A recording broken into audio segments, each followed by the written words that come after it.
আমার বর আমাকে কত ভালোবাসে আমি ভাবতেই পারবে না। ওকে শুধু একবার বলেছি যে শুধু পেঁয়াজগুলি ভাজা খেতে ভালো লাগে, তো নিয়ে আসবে। এমনি নিয়ে আসে পেঁয়াজ, সব কিছুই নিয়ে আসে বাজার থেকে, সব কিছুই, মানে ও কম কিছু কিনতে পারে না এমনিও। তো পেঁয়াজগুলি আনতে বলেছি, তার জন্য ও পুরো 2 কেজি পেঁয়াজকলি এনেছে।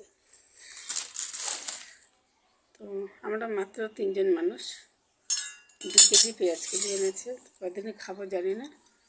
তো তো ভাবলাম এত যখন ভালোবাসে আমাকে, তো অন্য কিছু ট্রাই করে দেখি। তো বললাম যে আমাকে একটা হীরের হার কিনে দিও।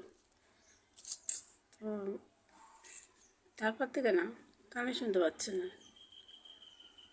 কানটা আমাদের কী হলো কে জানে, মানে সত্যি কানে মানে প্রবলেম হয়েছে।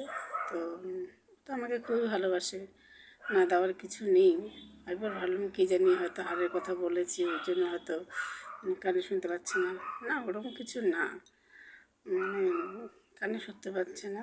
কিন্তু তাই ডাক্তারের কাছে নিয়ে যাবো, ইএনটির কাছে ভাবছি। তো ডাক্তারের কাছে অবশ্যই নিয়ে যেতে হবে। তো যাবো আজকে ডাক্তারের কাছে, নিয়ে কি বলে দেখি।